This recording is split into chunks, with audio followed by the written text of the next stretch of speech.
You guys remember back in the good old days where we can actually go places and see people? Remember those days? My God, it seems like centuries ago, right? Living in this crazy, I don't even want to call it the new normal, but I guess it's what it is, what it is. Back then, I went to a convention here in New York City at Javits Center, and it was a photo convention. And this company, ProStock, was there.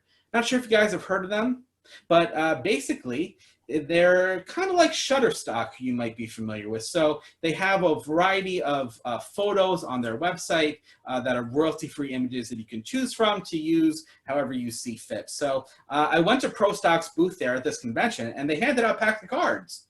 So the magician in me was like, hell yeah, I'll take one.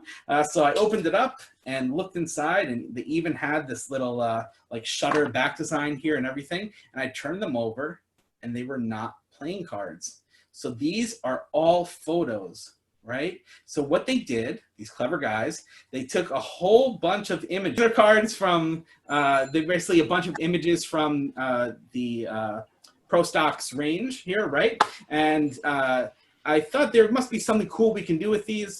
So I brought a book along with me here tonight. So this is 1984 from George Orwell. Have any of you guys read this book?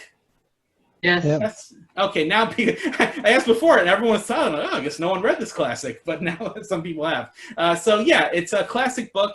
It's kind of I wouldn't recommend reading it right now, maybe. It's not the brightest look at the future, given the times we're in. But there are, let's see, there are 328 pages here in the book. So it's a lot of words. So we'll get to this in a second. But let's see. William, do you want to help me out with this? Is that cool? Yes. Awesome, thank you. So I'm just going to run down the pack. Can you just yell out stop whenever you like? Stop. Right there? Yeah. Perfect.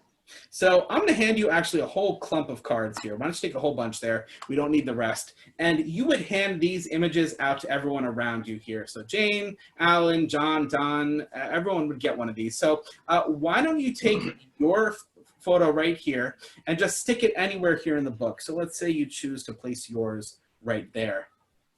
Then Don would have one as well. Maybe Don places his down here. John's going to place one maybe over here. Alan will place one up here. Jane's going to take hers and place it here. Actually, here, let me make some more room for you guys. Over here, who else do we have? I'm just looking at the room. Kev's going to place one down here. The other John is going to place his right about here. And then finally, we'll have Steve place one right there. So you guys just bookmarked a bunch of random pages here in the book, right? So we have a bunch of bookmarks here. And now we're going to sort of narrow this down. So I'm going to walk around. And I want other people who weren't even involved yet to get involved here. So let's see, Angus is going to take one here. Maybe he goes for this one here. Looking through the names here in the chat. Bali, I'm not sure if it takes this one here. Steve's going to take one out here. Kevin will take one. Let me see who else I haven't used yet. Scroll down. So we have a Phil and a Philip. So that's two right there. And then finally, there's a Steven. So Steven's going to take this one. So now we're down to just two. And I said, William, you're going to help me out here, right? So William, there's two left. One of these is for you and one's for me. So which one would you like, the closer one or the further one? The further one for me. That one for you. All right, so this one's going to be mine. So I would hold on to this just like everyone else. And this is yours. So I'm going to not do any funny business. Open this up exactly where it was inserted into the book. And let me switch cameras here so you can see. Oops, that's not it. There we go. All right, so can you read the text? Is it in focus here? Yes? Yes. All right, so on page 190, don't read anything out loud, but just in your mind, read that first line of text and form an image in your head based on whatever you just read. And when you have that, say, okay. Okay. Got it? Okay, so I'm going to come right back down here, switch the camera, and watch no funny business. This really was exactly where it was inserted here into the book. Sorry, my table's sliding around here. Everyone else here has a photo in their hand. So I just want to show everyone, hold them up right now.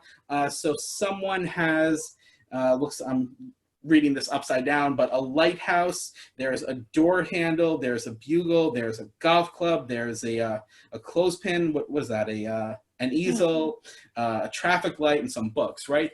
So, William, did you see whatever you're thinking of among any of those images? Yeah, it was an airplane. Oh, you're thinking of an airplane.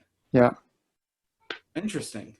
There was no airplane here, but no. No way. This would be too good to be true. You said an airplane? Yes. One image was inserted at your page. It happens to be an airplane. That is unbelievable. Well done, my friend. All right. Wow. I mean, it really could have been any one of these. That's pretty crazy. But oh, this is really interesting. Have you guys ever heard of that expression, a picture is worth 1,000 words? I've heard it my whole life, but I never fully understood what it meant until I think I just had a moment of clarity right now. Because if you take a look, we also had an easel right here. We had a lighthouse, a door handle, a bugle, a golf club, clothespin, some books, and if I can make some room here, and a traffic light. And if you guys look a little bit closer, that actually spells out airplane within the photos themselves, proving that a picture is worth 1,000 words. And I'm generally speechless.